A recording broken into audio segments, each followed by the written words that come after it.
questions. So Professor Zakiyyah Iman Jackson is Assistant Professor of English at the University of Southern California.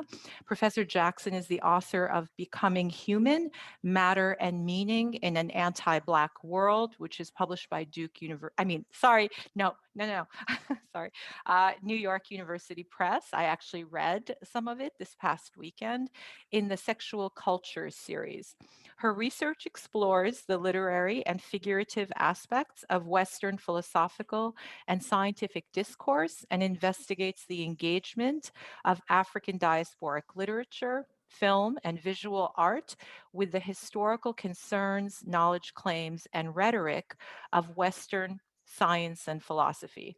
Professor Jackson is at work on a second book, tentatively titled Obscure Light, Blackness and the Derangement of Sex Gender. This project argues that anti-Blackness constitutes the bedrock of modern logics of sex gender and meditates on how its terrorizing vertical orders might be toppled by the transfiguring potentialities of Blackness. Ultimately, the project provides a critique of biocentrism and analyzes, clarifies the indistinction of sex, gender, and race. Jackson's work has appeared in Feminist Studies, Efflux, Gay and Lesbian Quarterly, Qui Parle, South Atlantic Quarterly, and Catalyst, Feminist Theory and Technoscience. Welcome, Professor Jackson. Patrice Douglas is my colleague and an assistant professor of gender, sexuality, and feminist studies at Duke. Her research interests include Black feminist theory, the legal archive of slavery, political theory, and gender theory. Her current manuscript, Engendering Blackness, the Political Ontology of Sexual Violence, interrogates the history of sexual violence under slavery and its relationship to how Blackness is defined, reconstituted, and engendered by this unresolved history. And what we'll do is we'll use the chat to just give you links to their pages and their works, because I know that Professor Douglas also does a lot of other things. So I will open it up now. I will turn off my video unless you tell me you would prefer me not to, Zakiyyah and Patrice. And I will open it up to Professor Jackson. Thank you.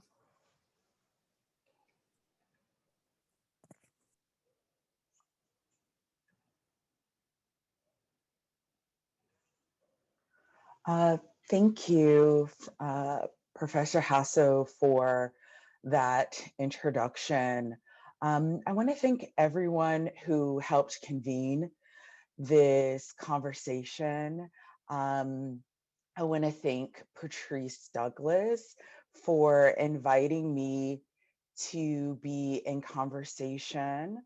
And it's a delight to be thinking alongside you. And it's a delight just to get the chance to hear you think out loud. So thank you so much for inviting me to be in conversation with you. Okay, so I'm going to get started. Is a metaphysics of race more or less serious than a naturalism or biologism of race? Jacques Derrida of Spirit. I felt the battle lines being drawn up in my own body. Audre Lorde, A Burst of Light. Sticks and bricks might break our bones, but words will most certainly kill us. Horton Spillers, Mama's Baby, Papa's Maybe, an American grammar book.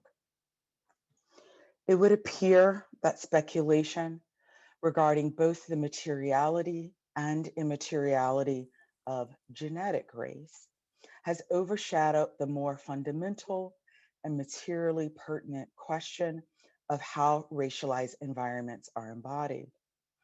Or as Clarence Gravely succinctly notes, quote, the common assertion that race is not biology may be correct in spirit, but it is too crude and imprecise to be effective. It does not adequately challenge the reductionism and genetic determinism of biomedical science or popular culture, and blinds us to the biological consequences of race and racism as sociocultural phenomena, end quote. In other words, the controversy surrounding the question of the reality of genetic race has forestalled a fuller recognition of the biopsychological consequences and somatic materialities of anti-Black racism. An exclusive focus on the domain of DNA undercuts what could be a fuller consideration of both the agentic capaciousness of somatic processes and the life and death stakes of that capacity. Sylvia Wynter would argue that this overinvestment in DNA is a symptom of biocentrism, a purely biological definition of what it means to be. Biocentrism is undergirded by a genomic principle that the human is a purely biologically determined mode of being. Biocentrism is characterized by Wynter as the belief that we are biological beings who then create culture. According to a biocentric logic, human cultural practices are linearly determined by groups' bio-ontological composition. Racism, Wynter argues, quote, is an effect of the biocentric conception of the human, end quote. She contrasts this belief system's reductive investment in DNA, a substratum, a mechanistic causation with an alternative. Quote, my proposal is that we are bioevolutionarily prepared by means of language to inscript and auto-institute ourselves in this or that modality of the human, always in adaptive response to the ecological as well as to the geopolitical circumstances in which we find ourselves, end quote. Wynter has expanded upon this view, which she calls the sociogenic principle, inspired by Frantz Fanon's famous axiom in Black Skin, White Mass, besides phylogeny and ontogeny stands sociogeny, a reworking of Ernst Haeckel's theory of evolutionary recapitulation. Wynter's sociogenic principle draws on Fanon's observation that the individual, ontogeny, does not simply emerge and unfurl via species membership, phylogeny, in its natural scientific conception, but in dynamic relation to a social cultural situation, sociogeny. Fanon speaks of how the social situation, in this case, implicit knowledge of a historical racial schema, alters the psyche and the nervous system's biochemical dynamism prior to the reflectivity of consciousness.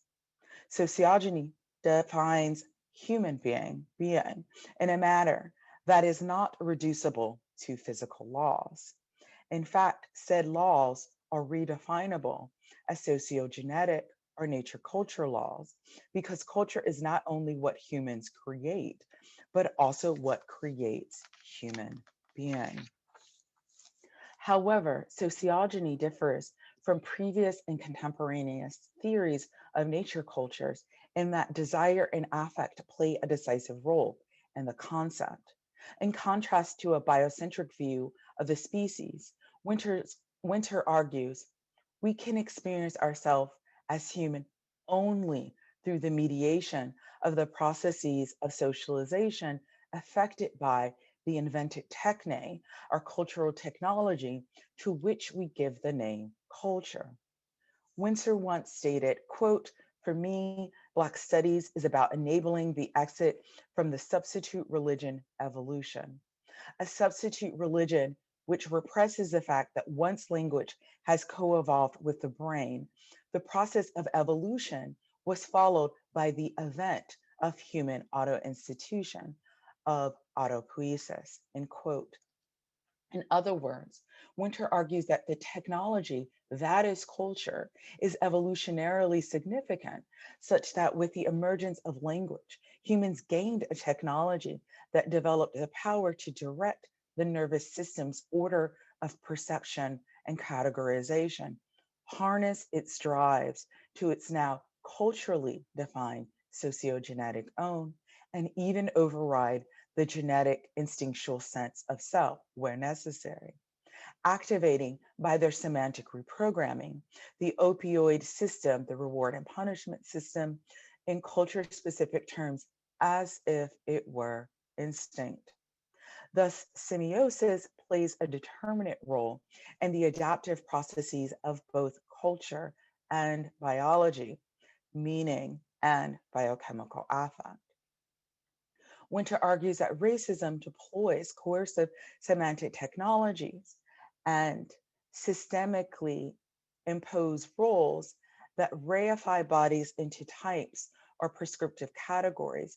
And these types and prescriptive categories in turn trigger affects, sensations, and behaviors reflexively, activated by pervasive associations that predefine and assign responsibility to those made representative of a type.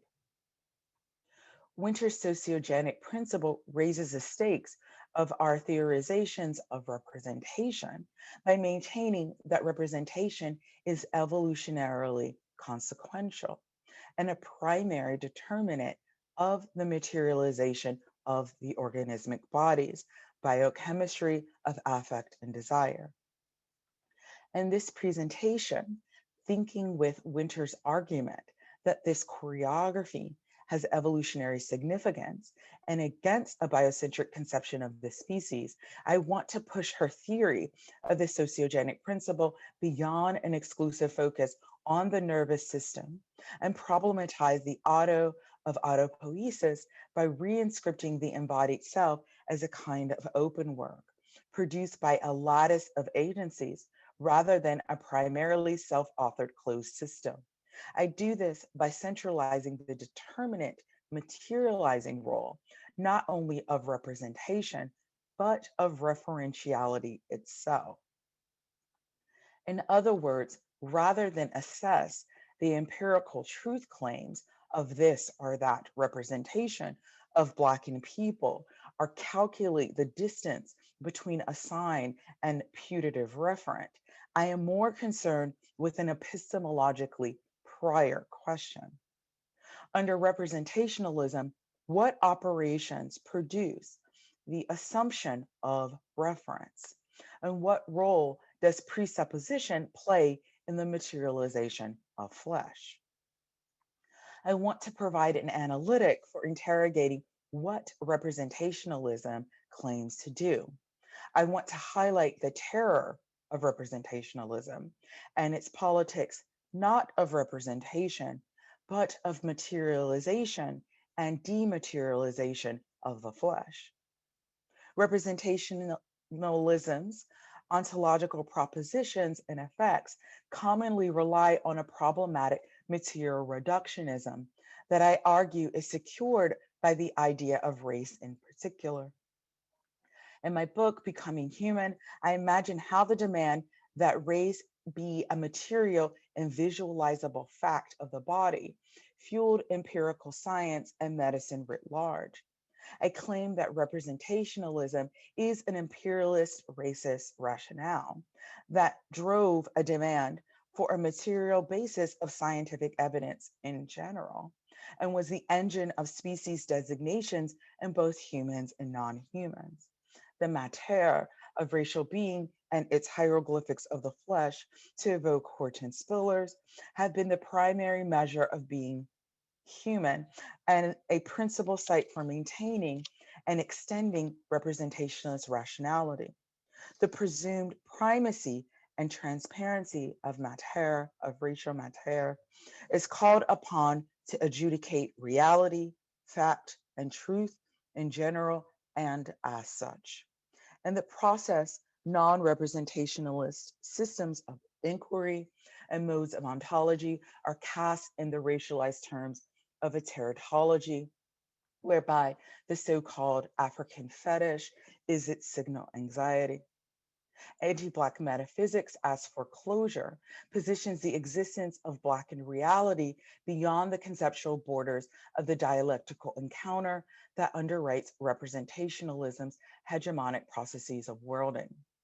Moreover, representationalism's demand for visual evidence has historically been coincident with a limitless and insatiable appetite for the display and reification of the traumatized Black body. In other words, representationalism powers and acts as an alibi for state and mob violence, disfiguring anti Black practices that attempt to engineer a Blackened body that conforms to its definition of Blackness as dysesthetic, the fleshy incarnation of a beauty or a thing that don't look human. Gendered and sexual imperial discourses on the Black female body provided the conditions of possibility for the historical emergence and administration of the generic construction of the human. The transcultural adoption of our current hegemonic and specifically biocentric conception of the human, as defined in the ontoteleological terms of natural science and philosophy, articulated Black female abjection, in particular, as a prerequisite of human qualification, and the newly conceived globalizing terms that occasion the so-called age of discovery. Namely, I argue that Black female flesh persistently functions as a limit case of the human and is its matrix figure. This is largely explained by the fact that historically, the racialization, I'm sorry, this is largely explained by the fact that historically, the delineation between species has fundamentally hinged on the question of reproduction and the racialization of that function. In other words, the limit of the human has been determined by how the means and scene of birth are interpreted. This history's preoccupation with sexual difference in maternity is often evoked by a Latin phrase, partus sequitur ventrum, delivery follows the womb. I maintain that racism not only posits cleavages in womanhood, such that Black womanhood is made to be a gender apart in other gender, but also that anti-Blackness itself is sexuating, whereby so-called biological sex is modulated by so-called culture. Departing from an exclusive focus on structure, whether it be that of the double helix or scaled up to the symbolic order, I argue that the matter of Black female sex, sexuality, and reproduction are better understood via a framework of emergence and within the context of iterative, intra-active, multiscalar systems, biological, psychological, environmental, and cultural. To put a finer point on it, I propose that the matter of sex itself, the very biologic stuff of sexual difference, is imprinted, altered, and transmuted in dynamic relation to the anti-Black technologies of culture. In other words, at the registers of both sign and matter, anti-Blackness produces differential biocultural effects of gender and sex via what I am calling measurement. If, as Karen Barad suggests, measurement is a mode of knowing, that is also a means of doing, making, or worlding, then I want to consider how the apparatus of measurement introduces its cause in parsing and ontologizing distinction. Barad clarifies, quote, measurements are gentle practices, which are not simply revelatory, but performative. They help constitute and are a constitutive part of what is being measured, end quote. In other words, the means and modes of measuring are inseparable from the iterative material discursive phenomena they claim to identify. Measurement and mattering, metric and object are inextricable and co-constitutive, are, to use Barad's term, interactive within phenomena, not interactions.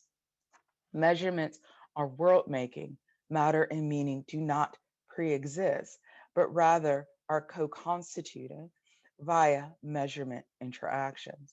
Thus, it matters how something is measured.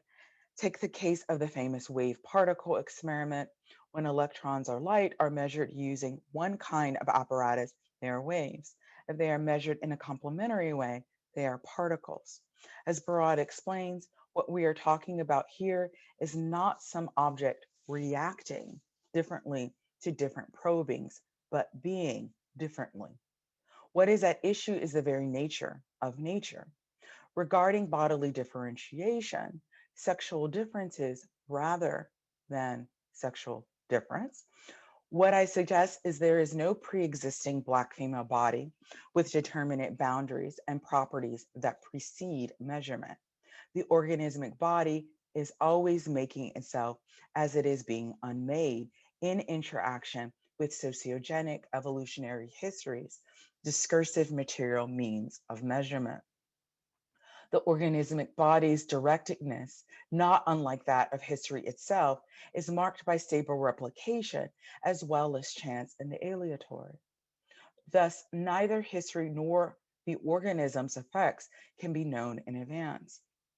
Measurement, including the logics of taxonomy and typology, as well as the as well as economies of desire and affectivity of raciality that accompany them, is sociogenically determinate of the materiality of sexual differences and reproduction. The logics of taxonomy and typology, the singularity of Blackness, of Black femaleness, and the history of evolutionary thought is interactional with the matter we call the Black female body and the much discussed incomparable and confounding reproductive health indicators entangled with this material metaphor. Blackness, which is to say, anti-Blackness, in this analysis is not a statistical variable, but an ecological force that administers and distributes capacities for health, well-being, and debility.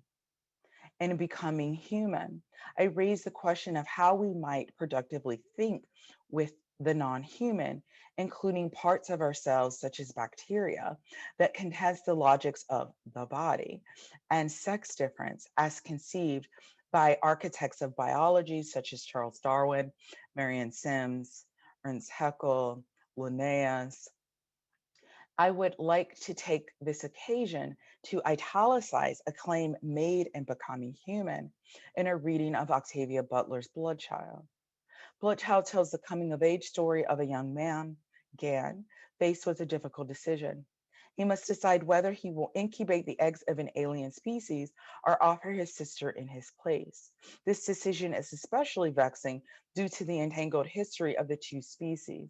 After fleeing from slavery and death on Earth, his people, Terrans, have found themselves on a planet populated by an insectoid people called Tillik.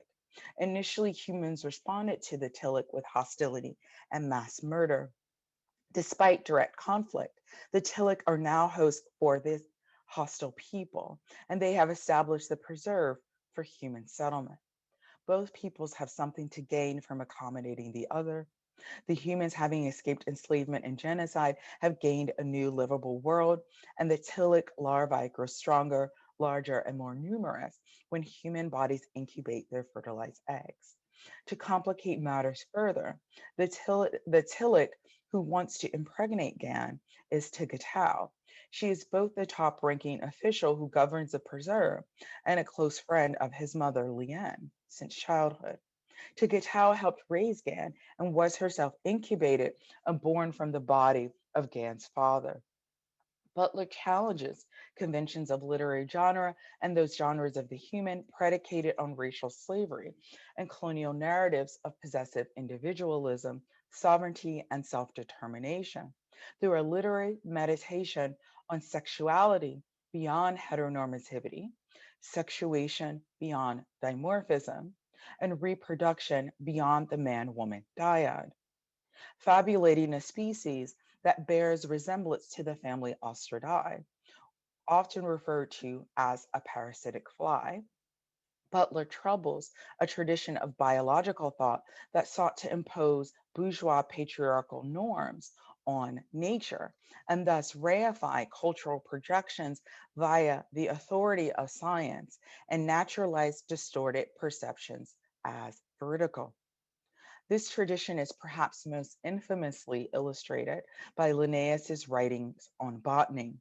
Not only was sexual dimorphism fraudulently imposed on the moreness of flowers' morphological difference during the 18th century, the period of botany's consolidation as a science, but also recourse to the idea or ideals of mammalian sex differentiation and modes of ontology are cast in the racial light. Oh, sorry, I'm on the wrong page. Okay. Um, Not only was sexual dimorphism fraudulently imposed on the moreness of flowers' morphological difference during the 18th century, the period of botany's consolidation as a science, but also recourse to the or ideals of mammalian sex differentiation and heteronormativity made this ideal the privileged term and the taxonomical ordering of what exceeds its logic: flowers. For instance, in Linnaeus's highly influential Systema Naturae, 1735, he divided what he called the vegetable world into classes based on the number of relative proportions and position of stamens, which were understood as male. From there, he subdivided classes into orders based on the morphological characteristics and number of so-called female pistils. Although he readily admitted the artfulness of his system, as its metaphoricity was based on morphology rather than function, it nevertheless reinforced notions of natural hierarchical difference since class stands above order in the taxonomical tree. We might choose to call the moreness that this history alludes hermaphroditism. But here I want to observe the caesura and aporia that attend what confounds vertical taxonomical thinking and resists assimilation into a pre-established notion of sexual difference. I want to underscore how the processes of differentiation that we term speciation invite a reckoning with the limits and violence of our logics and orders of sex difference, both within man or the human and beyond the borders of that category. Departing from a heteronormative anthropocentric mapping of the organism that I have just described, to Cadell's ovipositor vexes the imagination and invites the reader to reimagine the organ of sex, reproduction, and ejaculation. The ovipositor unsettles the morphological presuppositions of sex dimorphism and underscores that signifiers such as masculine and feminine, as well as female and male, are other than ontological pregivens. Osterdae do not adhere to heteropatriarchal presuppositions of sexuated morphology and sexuality. Bloodchild unties reified notions of sex difference, sexuality, and reproduction in order to entangle them in an unfamiliar way in the narrative, a way that suggests sexual difference is to evoke Ava Hayward's important work on transsex women's organismic difference, dispersion, rather than binary. And I would add, even troubling the notion of sex difference as a continuum. Such an insight underscores that sex is superabundant with respect to reproduction. Moreover, in Bloodchild, reproduction is more than a biological imperative, but also encompasses suprahuman evolutionary processes and a dynamic life history. Bloodchild breaches the term of Linnaeus's logic's tethering of sex, gender, and reproduction, challenging, limiting, and misleading notions of biological essentialism and determinism. Such logics have, of course, been primary to the poiesis of anti-Blackness that cast Blackened people as inverted and or alternately excessive and deficient vis-a-vis gender and sex. Similarly, Gann's male pregnancy is not an exploration of the feminine position, but a feminized position, that of being subjected to the other. Gann is not feminine because he is a gestational parent, but rather because pregnancy is one of the more prominent symbols of affectability and interdependence in a cultural context that equates interdependence, compromise, and accommodation with castration. And for that very reason, these attributes have been feminized and are deemed unmanly. Like Tigatow, the figure of Gan does not map neatly onto gender stereotypes. Bloodchild encourages the reader to examine and challenge common assumptions of womanhood, including the equivalence of woman with female, feminine, biological reproduction, sexual reception, and motherhood, through the introduction of a non mimetic reflection or recalcitrant analogy that emphasizes difference as much as, if not more than, similarity between terms. Here, Butler reveals that nature does not mirror human constructions, undercutting the solipsism that often underwrites nature metaphors, such as those of Linnaeus. Thus, Bloodchild problematizes the solipsistic metaphorism it would appear to invite.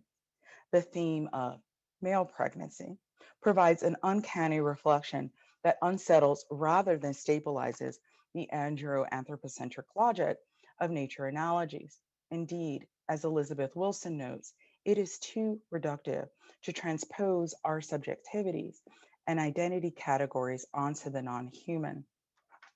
If we assume the non-human simply mimics human cultural and social forms, now routinely marked queer or trans, for instance, then we miss the possibility for nature to work on us contrariwise, to render those familiar human cultural and social forms more curious as a result of their affiliation with nature, not as knowable through its association with familiar human forms, but because it renders the human, cultural, and social guises of queer less familiar or more captivated by natural and biological forces.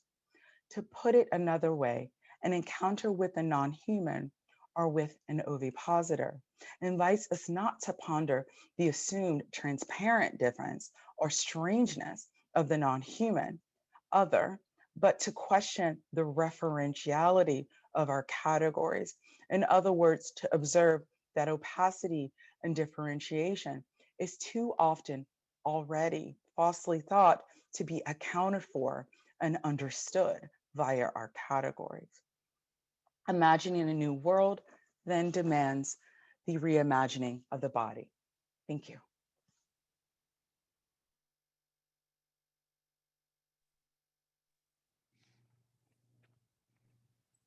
Thank you so much. Um, I was just typing a message to someone who wants all your citations. So I recommend you go, at least for the discussion of Bloodchild, to Becoming Human. The footnotes are amazing and the bibliography is rich. And I'll let you deal with the rest.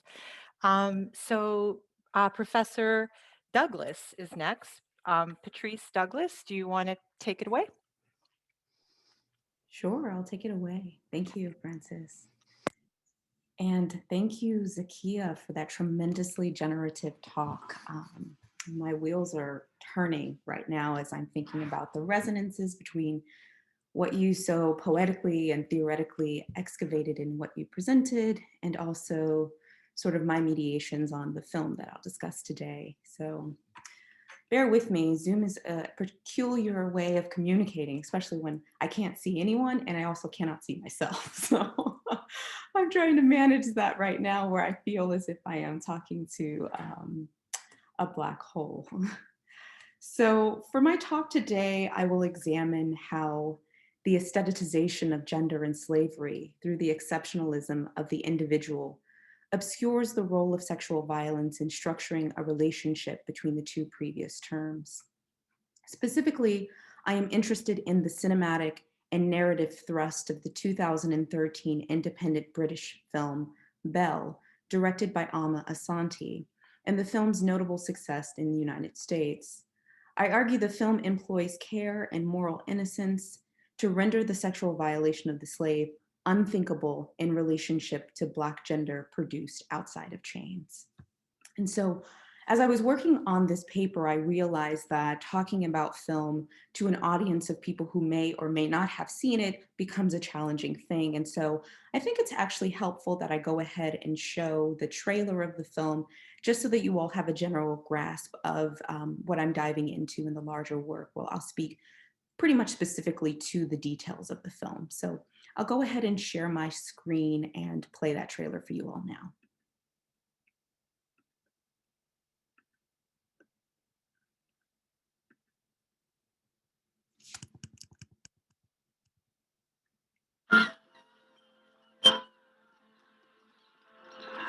Do not be afraid. I am here to take you to a good life, a life that you were born to.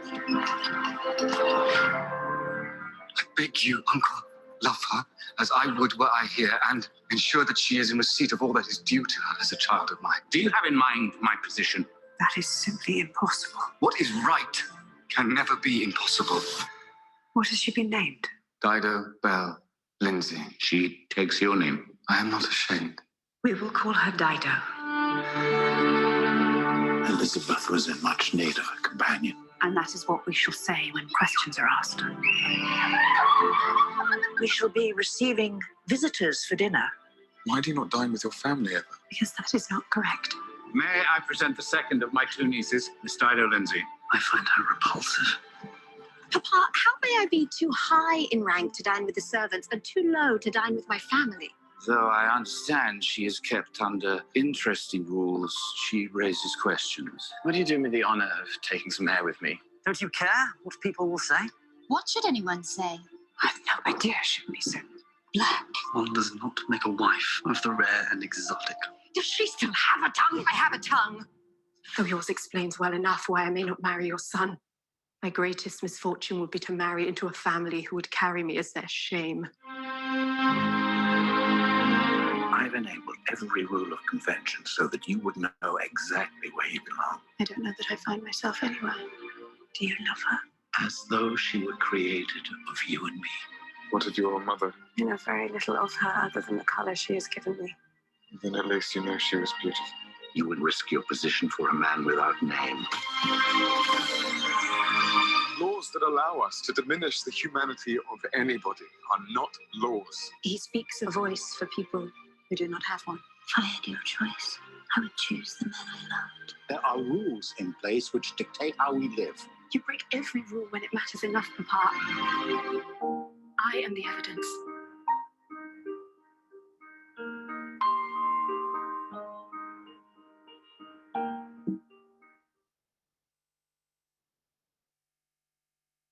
Okay, so that is the trailer of the film.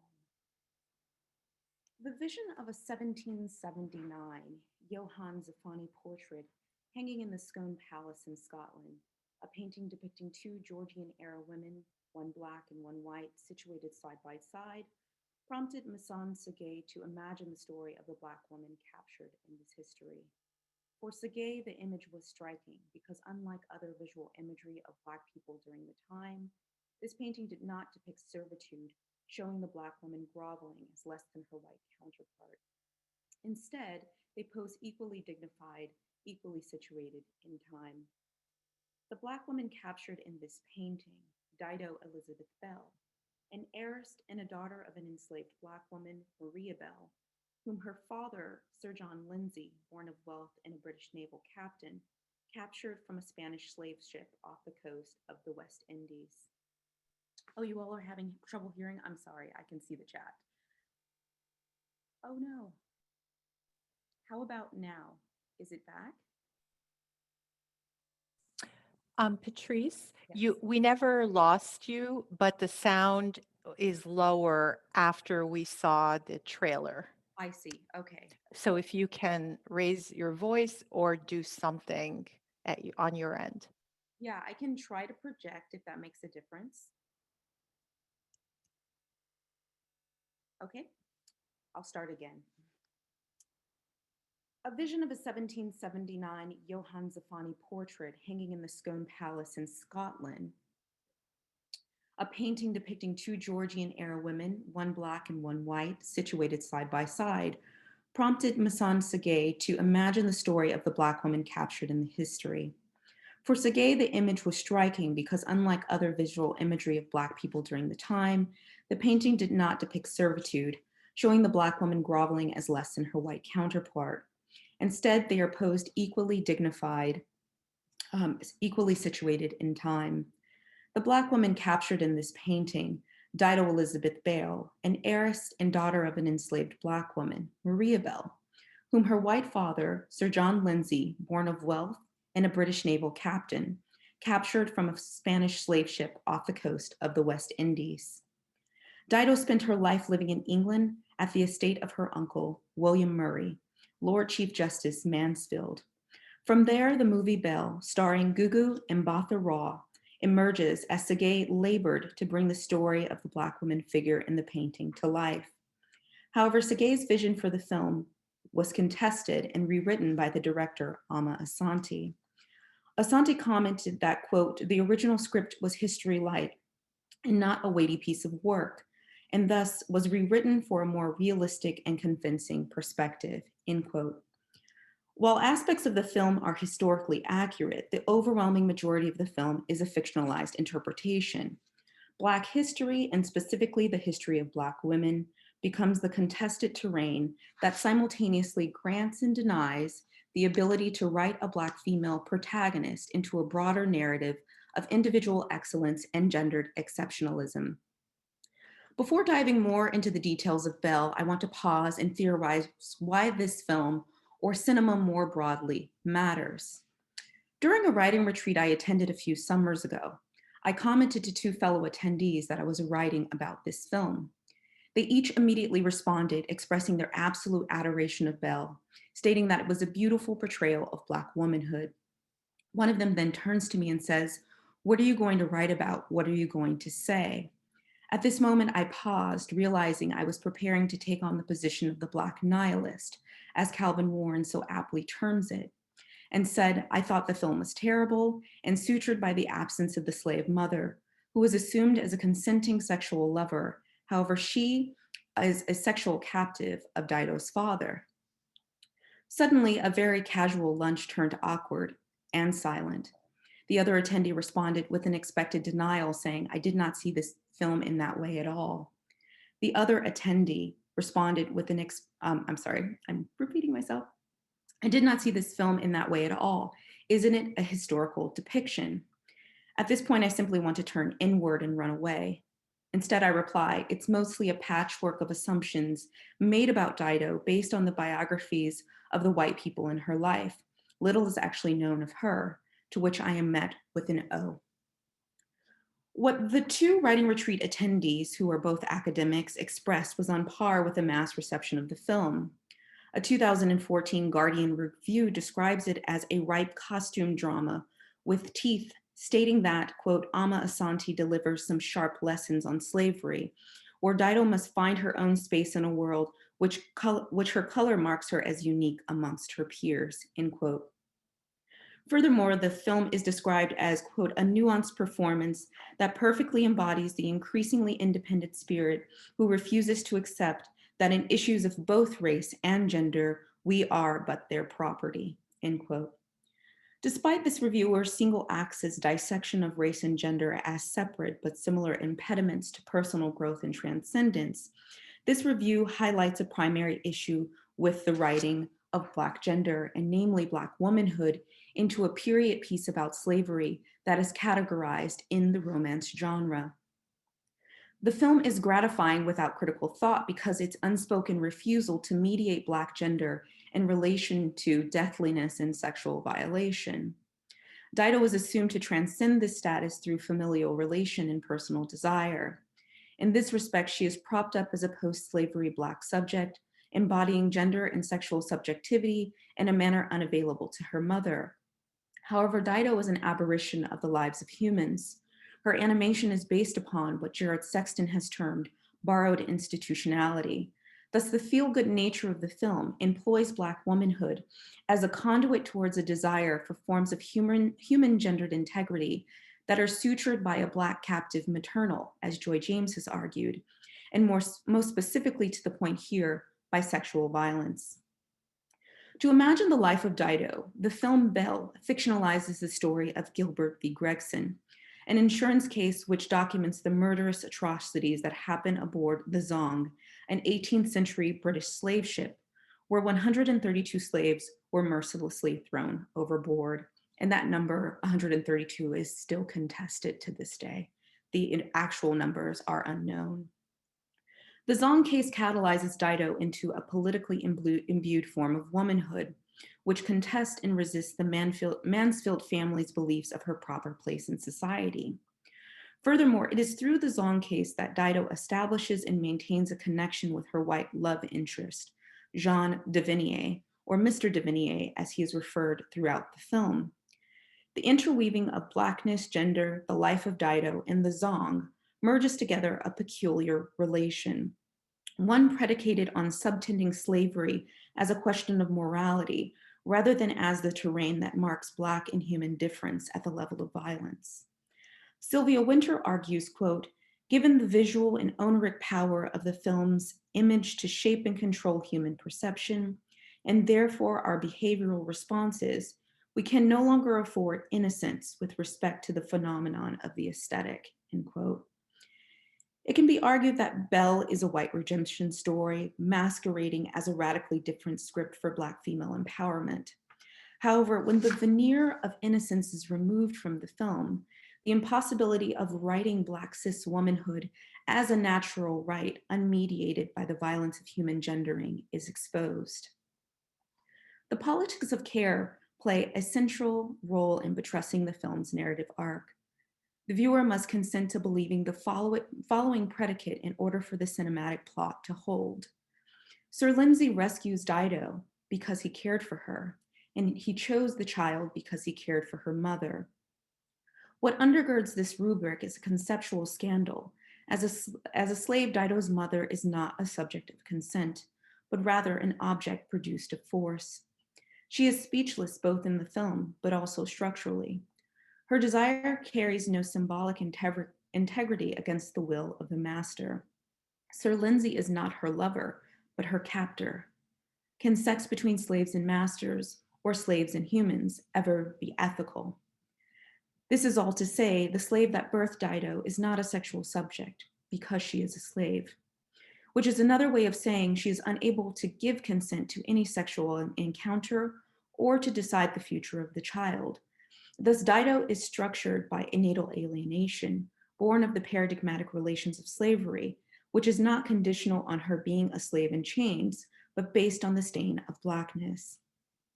As Saidiya Hartman so poignantly argues, quote, by emphasizing complementarity, reciprocity, and shared values, this hegemonic or consensual model of slave relations neutralized the dilemma of the object status and pain subject constitution of the enslaved and obscured the violence of slavery.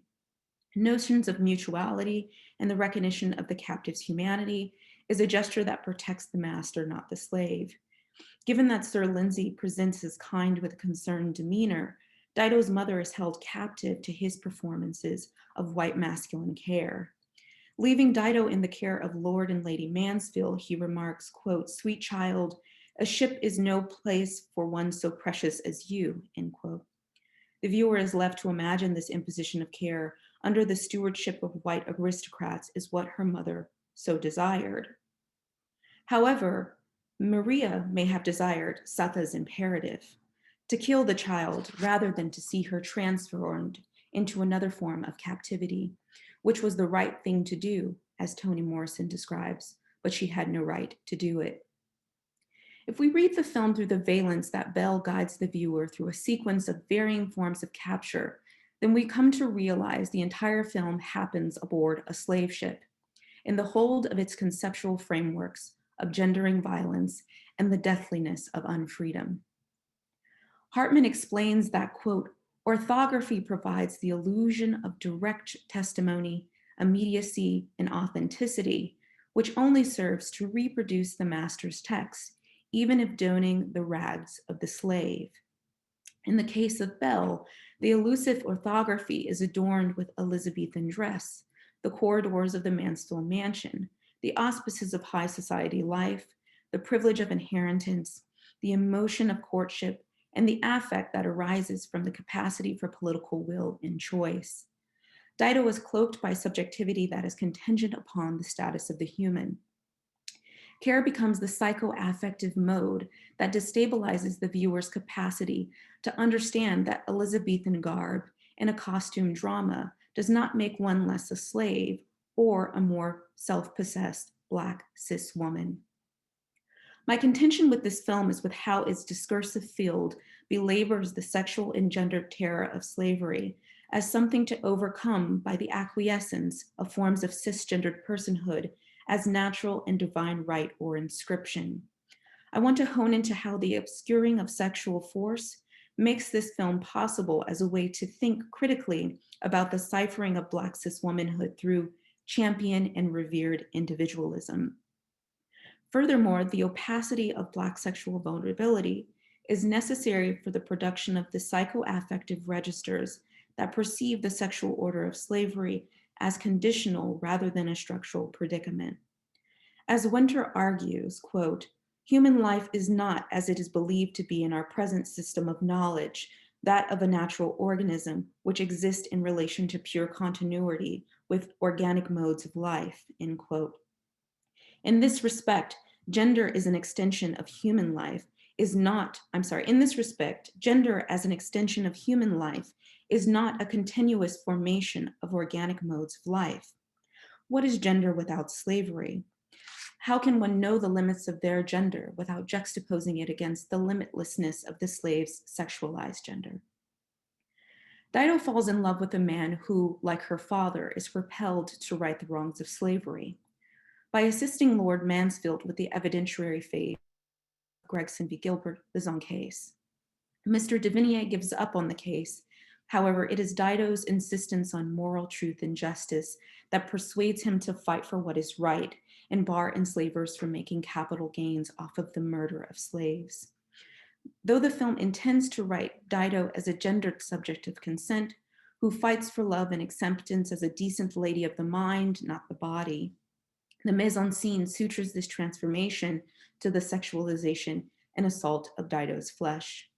She is sexually assaulted by John Ashford, the brother of a potential suitor. At a picnic of multiple British high society families, John accosts Dido while she is standing behind the brush. He verbally insults her, insisting she is desperate to find a husband. She returns an insult about his family and their dwindling wealth. It is in this encounter that John sexually assaults Dido. While the camera pans closely into the reaction on her face as she shoves his hand into her groin, it is clear that he is sexually penetrating her with his hand.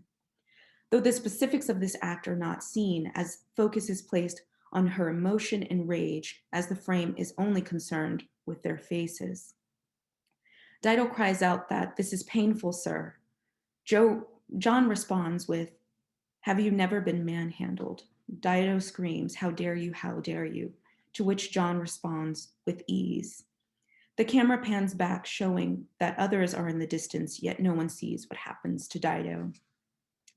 In order to assert Dido as neither Black nor slave, the film moves through her sexual assault by inserting her courtship with Mr. Divinier as evidence that she is gendered by her capacity to consent to love, which can be violated at any moment, but is not an ontological determination like it is for slaves.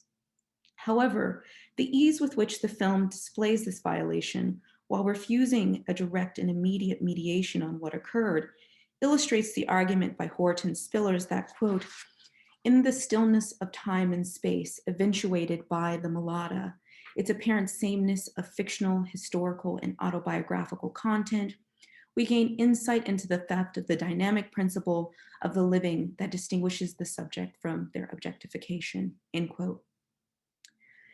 If the Guardian reviewer asserts that Belle is about the transcendence of race and gender as we are but their property, Why are Dido and her mother the only gendered figures that bear the sexual markings of violation in the film?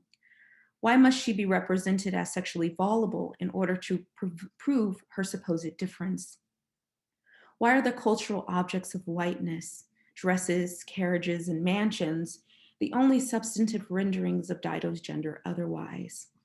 If cisgender is continuity of the organism of mere life, why is the writing of Black cis womanhood in, I'll read that again. If cisgender is continuity of the organisms of mere life, why is the writing of Black cis womanhood in Belle repeatedly oscillated through Black sexual engendered captivity and white gendered possibility to cohere her transcendence? Why is her Black cis womanhood incoherent without violence? Does she actually transcend? The role Lord Mansfield played in rendering the legal decision in Gregson v. Gilbert, the Zong case, is the moment the film relies on to liberate Dido from the position she occupied throughout as a partial subject. Dido was unsure how Lord Mansfield will rule in the case, so she, adorning a dark cloak, sneaks into the court full of white men, some assumedly enslavers or politically pro-slavery. She listens intently and to her shock realizes Lord Mansfield rules in favor of the insurers. However, his ruling in the film is less about the fraudulent insurance claims and more an outcry about the moral wrongs of slavery. The film implies he has had a change of heart because of his relationship to Dido.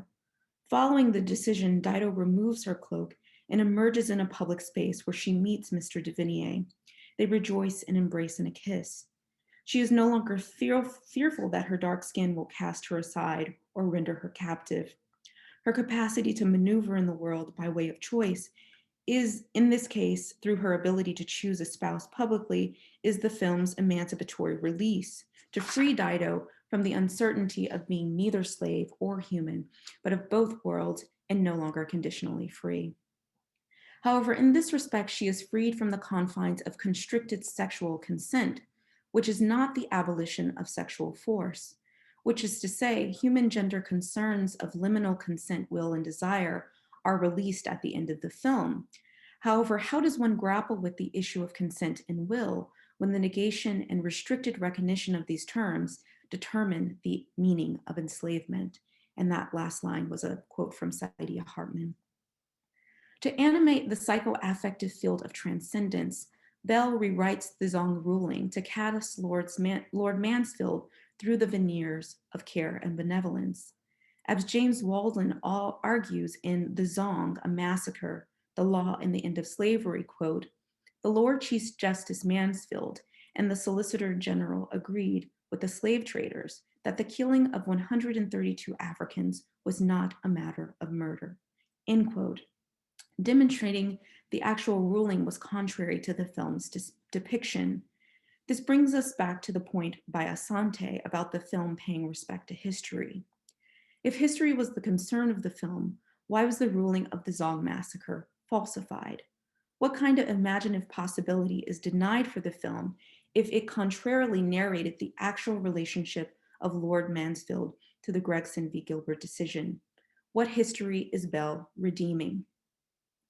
Freedom here is not wagered for the unthought sexual positionality of her mother, or by asking the question, does a legal ruling fundamentally offset the violent paradigm that produced the conditions of possibility for the Zong massacre to occur? So what then is the story of the Zong? The Zorg, a Dutch ship later recast as the Zong after its capture by the British, set sail for Sao Tome, an island off the coast of Gabon. Brutally overcrowded with 442 enslaved Africans on board. The captive Africans were captured and loaded at various points along the west coast of Africa, making stops at the Cape Coast, Accra, and finally in Sao Tome, so that some of the captives might have well been already imprisoned on the ship for a year prior to the voyage across the Atlantic.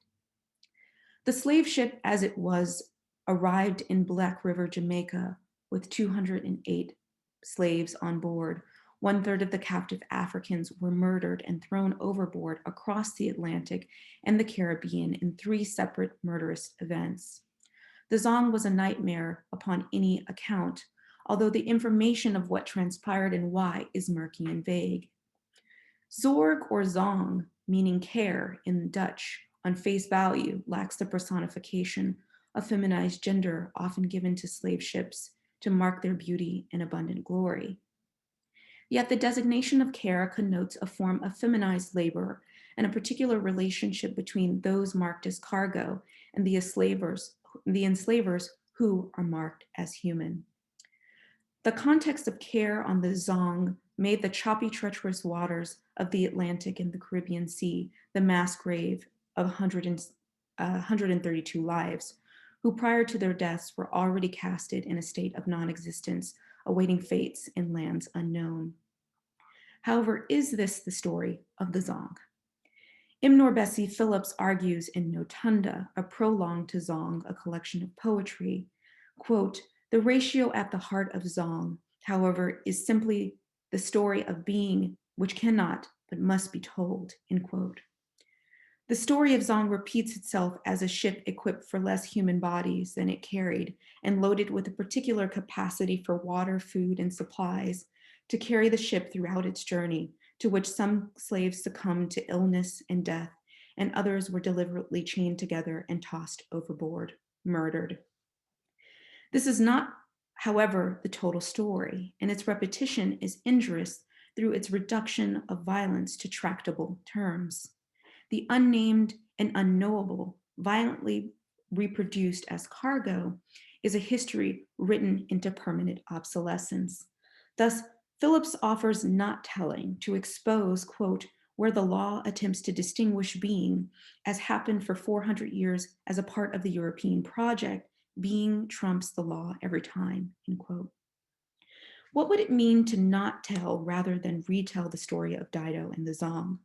To not render her into a human form that she cannot possess because she is suspended in history's erasure. What Phillips offers here is a way to antagonize the terms of engagement by refusing to implot humanity, gender, and sexual integrity onto flesh. Not telling is a Black imposition that acknowledges the mere existence of the human continues to expand the incompleteness of abolition. The problem is not simply one of exclusion from the human's distribution of concerns. So could Bell be told otherwise? Dido did not need to politically come to know the conditions of the Zong with respect to the details written in the ledger of Gregson v. Gilbert. In her life, she came to know the context of the Zong by other means. Dido, like the captives of the Zong, was positioned by the conditions of care. Blackness under the forced imposition of human care are the paradigmatic arrangements of slavery. Though slavery for some is outright murderous, while others bleed a slow death mediated by the questions of morality. Song by Phillips presents a powerful poetry of the future, an alternative way of thinking about the Zong, as it solely uses the words available in Gregson v. Gilbert to refute and refuse narrative. The poetics Phillips engages to make painfully aware that the words used to argue the claims in Gregson v. Gilbert lack the possibility to repair the loss of life and know the context and existences of their worlds prior to being captured. In this respect, I ask the question, what about the cargo gendered woman aboard the Zong? They, like Bell, do not possess a narrative that is not mediated through the official and unofficial records of the captors. Respectfully, I would like to leave you with a residue of gendering in the Zong as poeticized by Phillips. Quote, ration the truth, the she-Negro, Ruth, drives me mad, and the facts, whore they laid here, to rest she dead, love the slave, invest in. Thank you.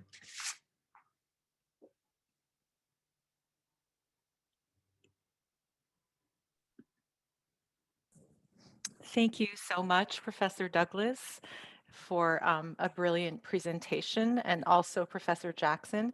So what I'd like to do now is just start with a question from the chat that was sent to me by Rosalba Ikaza. So can I read that question? This is to Professor Jackson. It says, I understood from your talk that Western modernity biocentrism and self-referential categories, but I couldn't follow how the Black body and male pregnancy are unsettling rather than stabilizing those self-referential categories, including binaries. Could you go back to this idea? Thanks for such a great talk.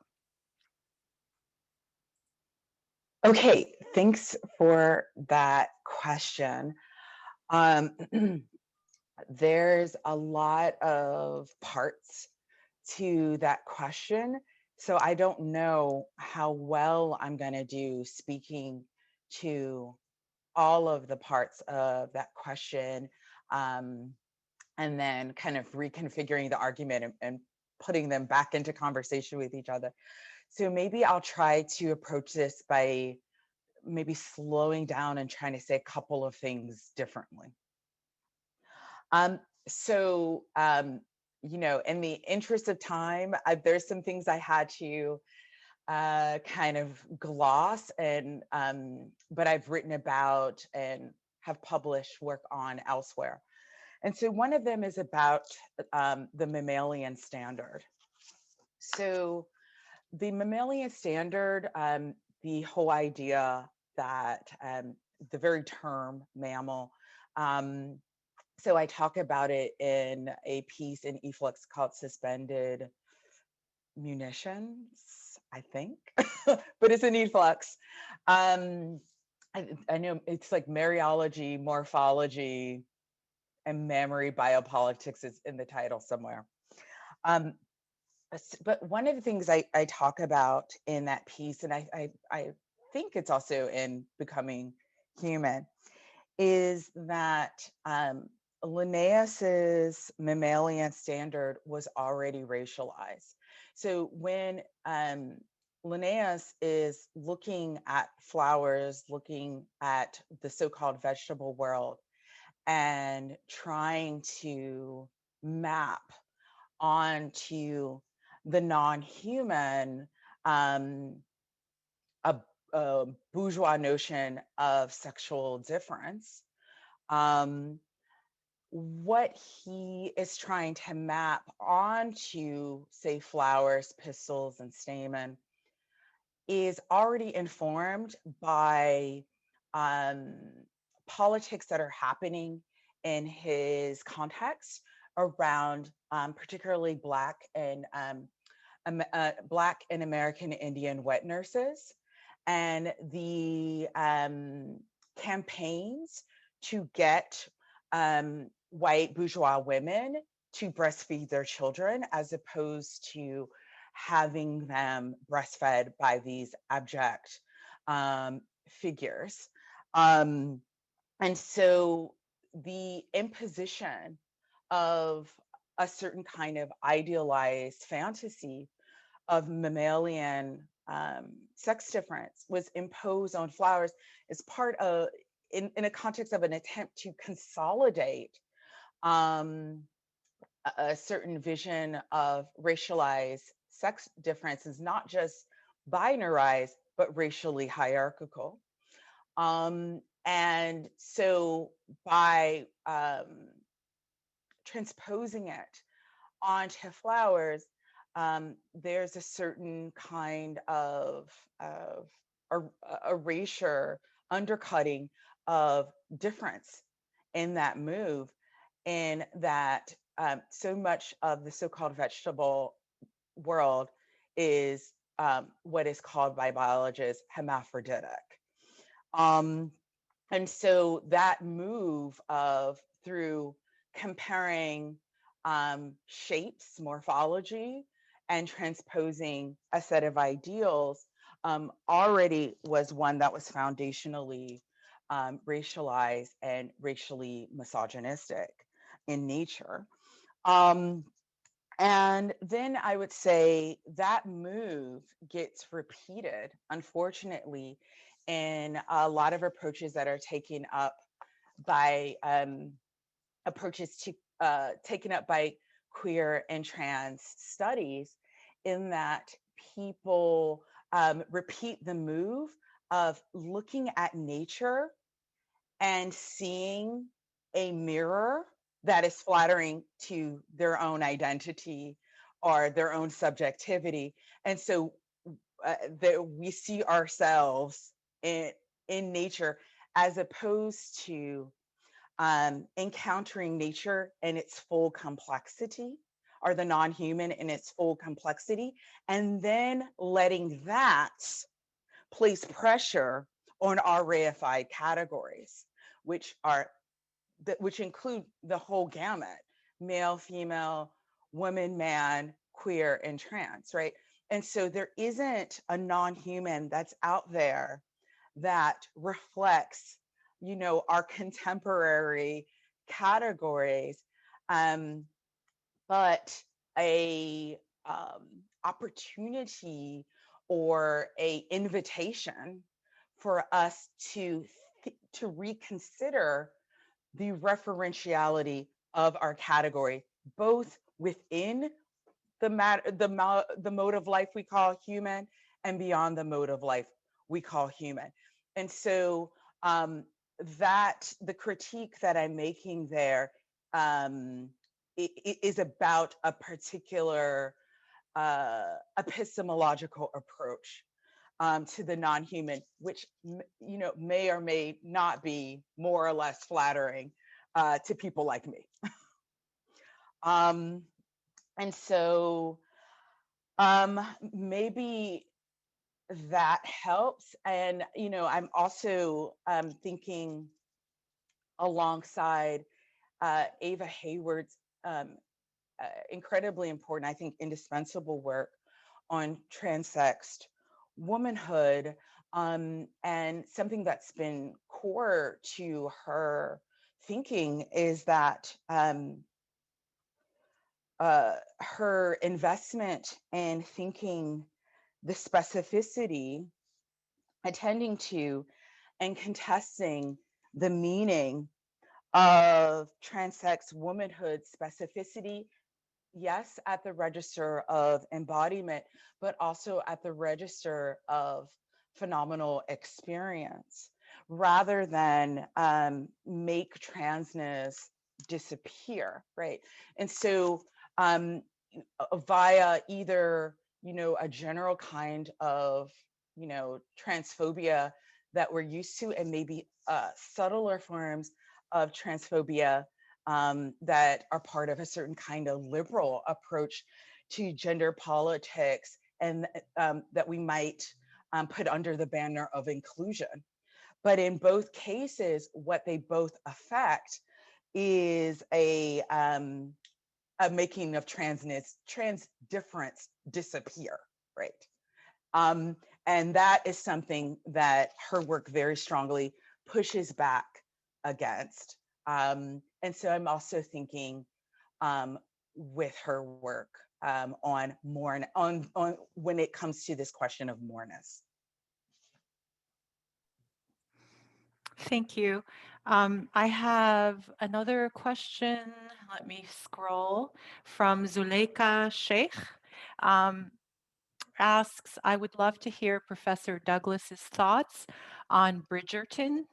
I don't know if I pronounced that right, on Netflix, as I struggle to see where the series makers were going with historicizing the narrative. Of course, Patrice can decide whether she wants to comment on that, since that wasn't the focus, but I thought I would present it.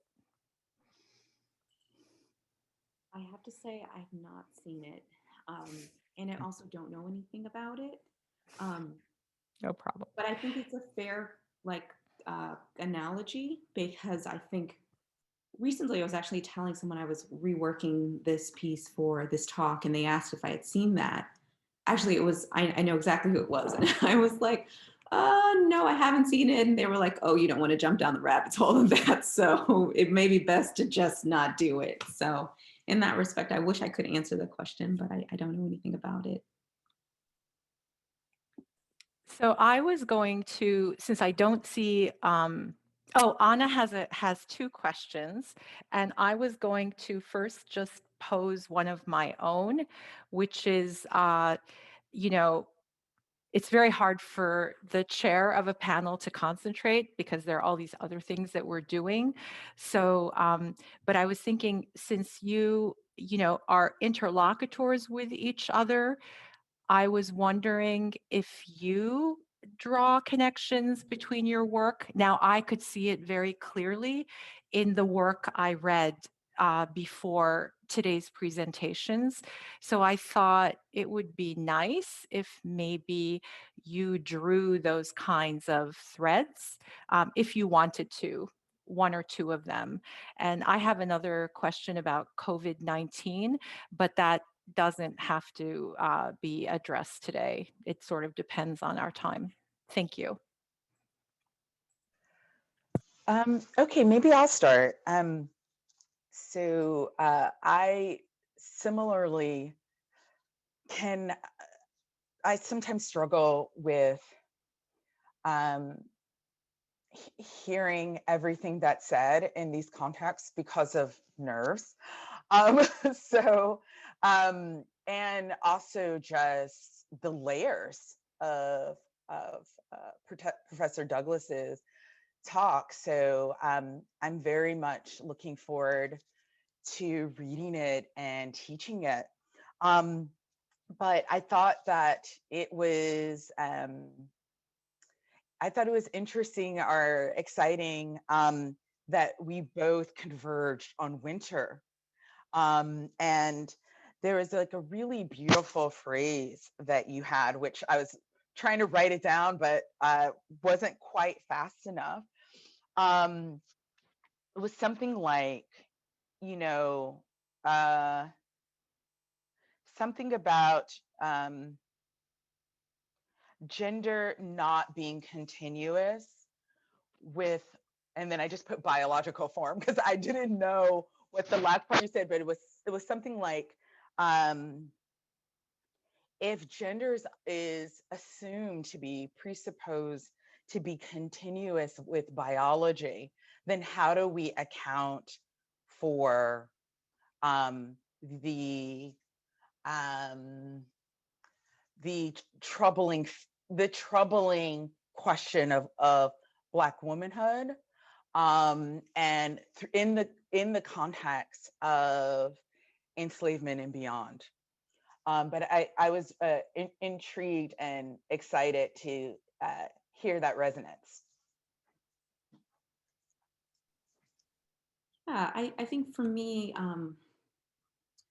I see interesting resonances between our work, but I think, you know, in even conceiving this coming together, what I think is great is that we're both grappling with Blackness, race, and gender, but we're taking that in different directions.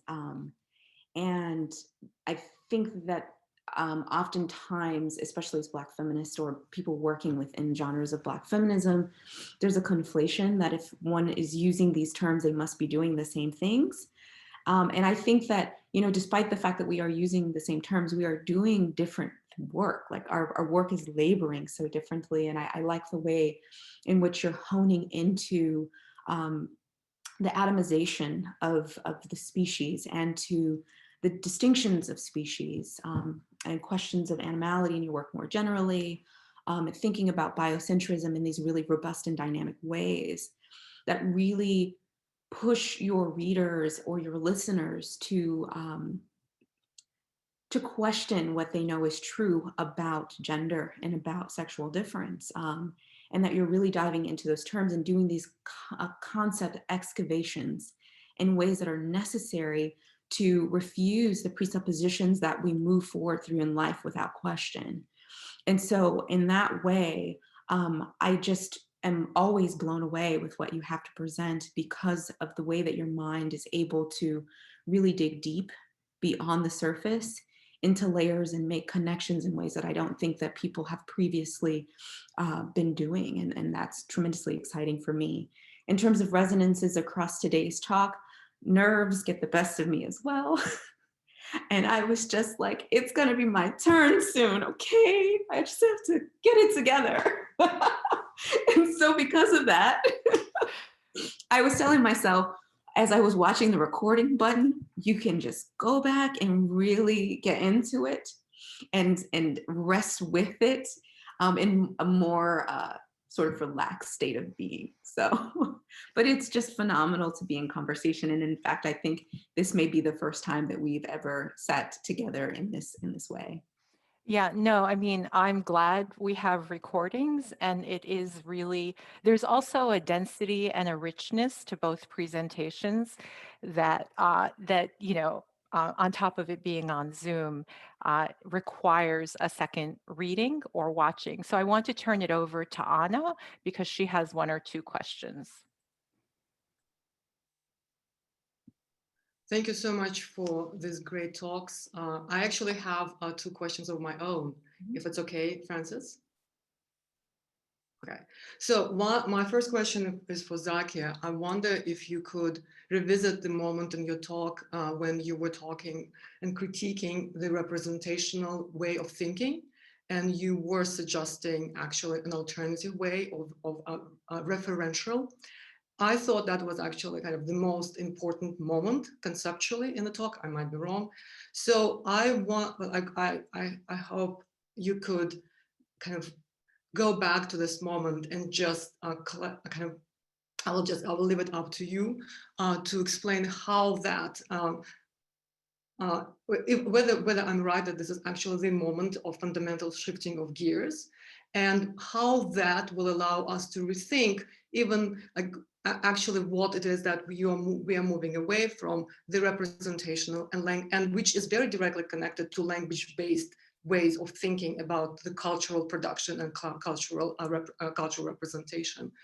So, and can I go with another question for Patrice? So my question is, I was struck by the conversation that you replayed for us.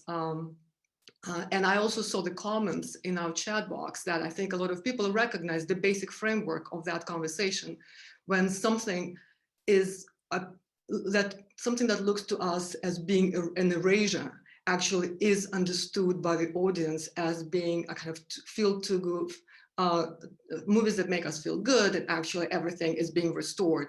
So my example would be like every time I watch a movie on the Soviet story about socialism, when the Soviet subject is presented as normal when the subject abandons socialism. So the only way you can be human when you abandon kind of the socialist way of life, and then you re-embrace the liberal human, the only human that exists as far as this political arena is concerned. So this is so to me, I was struck how truly hegemonic this paradigm and this way of scripting subjects in the popular culture in the US and in the West, actually, how predominant it is.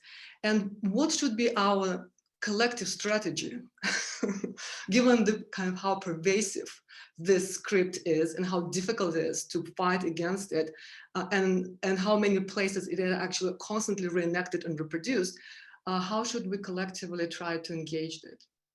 Thank you.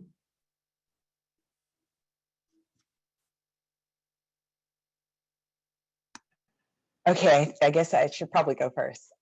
That's a really great question. I just found in the talk where that word referentiality is. I'm like, what did I say? Okay, so let me try. Okay, so I mean, you're right, that when I wrote this, I was trying to underscore that my interest was not in the question of accurate or inaccurate representation, or certainly not in good or bad representation, but not, I guess, in the question of whether or not representation is mimetic or if it represents. that's actually less what I am interested in here, but I've written about that particular problem other places, but more interested in what the presupposition of referentiality does. And so, in other words, so if we think about it in terms of when we're looking at when we're looking at a representation, what violence is enacted in even the presupposition that that is an image of a Black person? And so I want to stay inside of that space. And so, you know, it's part of why I am so insistent about Blackened in my use rather than saying Black people. I'm very insistent about always wanting to draw attention to this process and problem of referentiality. And part of why I am invested in it in this paper is because what I'm arguing is that representation is not representation or mimesis. It is a doing and a making, right?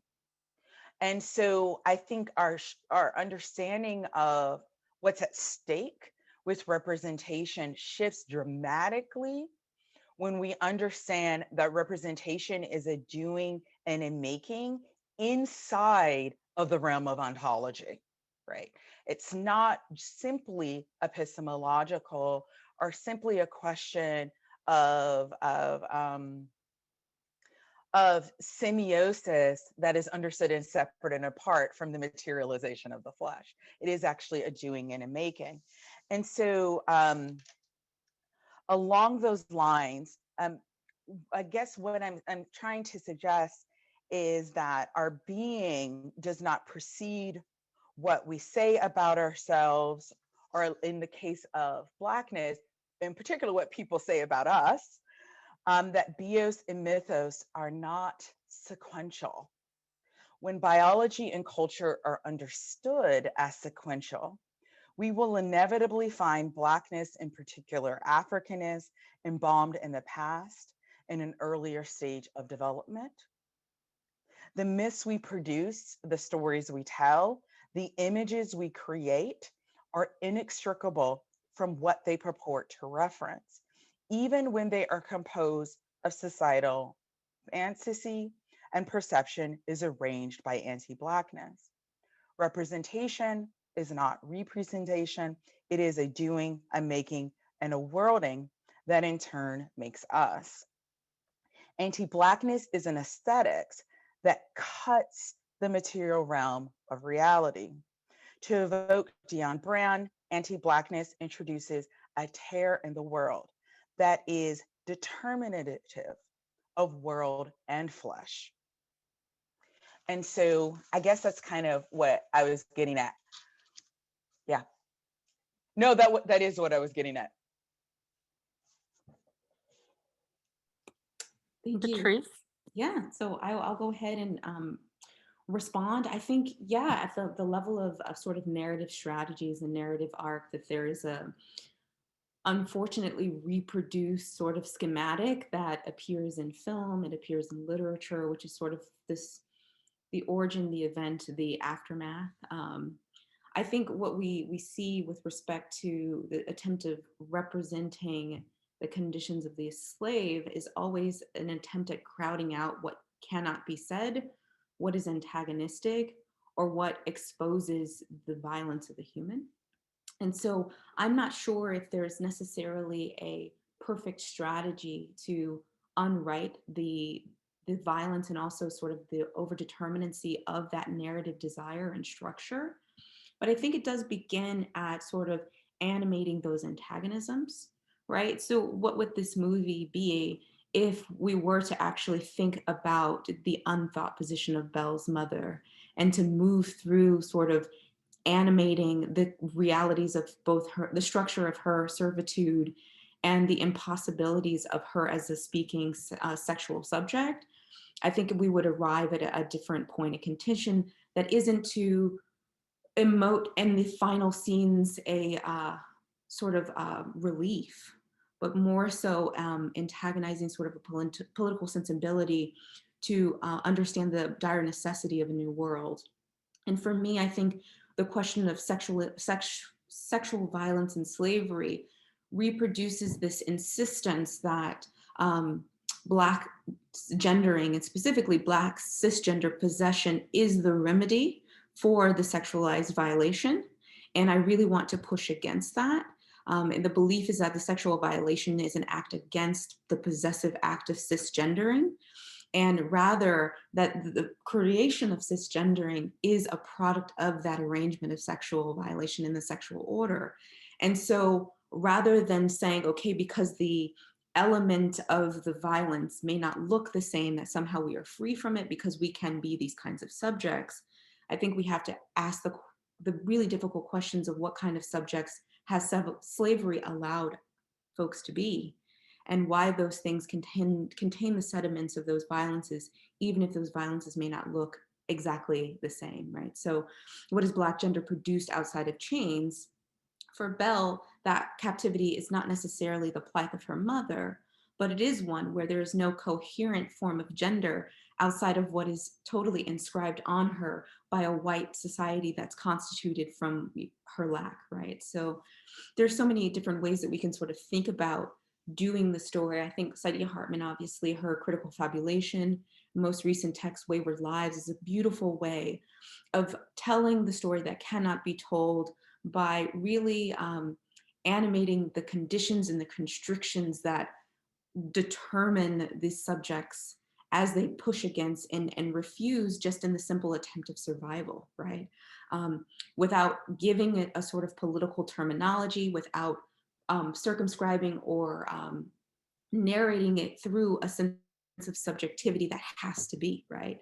But more so it's various maneuvers of landscapes and impositions that make certain ways of refusing an absolute necessity to continue breathing. And that kind of work I find to be tremendously exciting, because it doesn't just say simply because one is a Black woman that they are somehow imbued with a power of resistance, but it is to think about the act of living as a series of acts and constitutive behaviors and ways of relating that may develop a politic quite differently than just the assumption that, you know, to be is to be to be is to refuse, which is not necessarily the case, right? And so I think it shares a lot for our current political context, where there's an over inscription on that just being something makes you a political actor and makes you a resistor, and it has just been a way of circumscribing the national project as a necessity. So I think there's, yeah, so many ways that we can sort of go about challenging the relief of just saying we are what we need to be and we are where we need to go. Thank you. So we have two questions and no time. So I don't know, one is for Patrice and one is for Zakiyyah. So first, what I wanted to do is you can decide if you can address it and how long you'd like to address it.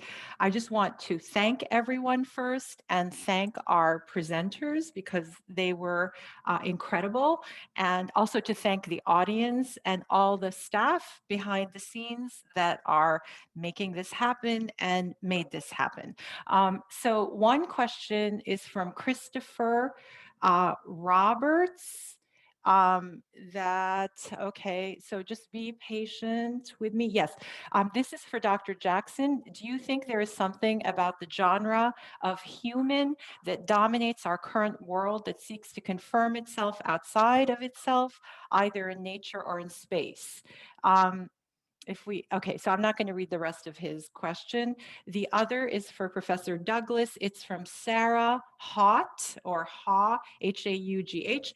Thank you for really fabulous, nuanced, and important work. If you'd like, could you speak further about the violence of care in the context of anti-Black antagonism? So again, it's kind of up to both of you because we're at 1:16. Thank you. I'll just say just really quickly, yes, I think there is something about a particular mode of relating to the planet and the non-human, that the planet is increasingly having a difficult time sustaining, which is, I think, the work of taxonomizing and creating vertical orders and cataloging is, as Césaire would say, a prelude to killing. I think the two have been inseparable from each other. And I think that what runs alongside that is an unwillingness to be unsettled, an unwillingness to grapple or to tarry with what exceeds agency and mastery. Yeah, so I'll quickly respond to Sarah's question. Thank you for that, Sarah. I'm glad to know you're here. I think care in the context of anti-Black antagonism is something that really needs to be explored because there's too much of a reliance on thinking slavery as malicious behavior, and thinking that the grip of slavery is simply about a form of hate and physical laceration, physical brutalization, and not thinking about the unethical conditions for which white people can determine the care, be it morally positive or negative, of Black people as being sort of the essence of slavery itself, right? And that Black people are always in the care, however that's established, of a white judging and a determinant eye. And so, yeah, I think for me, my work has always really just been interested in how do we see slavery when there is not the outright and clear physical laceration or physical like brutalization of the corporal body. And I think that the ways in which care or the extension of humanity as a kind of lore of something outside of slavery is just a reinscription of the same sort of form. And so, interestingly enough, this piece was a chapter from my dissertation that I went back and I was like, oh, I'm giving this talk, like, what am I gonna do with it? And as I started reading through it, I realized that there was a through line of the concept of care that was emerging within the naming of the Zong. And to think about the slave ship as a vessel of care is not, it's not an oxymoron. It really is to think about the conduit of a certain reproduction of life and violence through the auspices of, so there are some people who know more how to care for you than you may know how to care for yourself, right? And thinking about the Zong as this atrocity, which is sort of determined along the lines of how well did the captors decide how to care for the cargo? Not a question of, in the first right of instance, that the cargo should have never been cargo.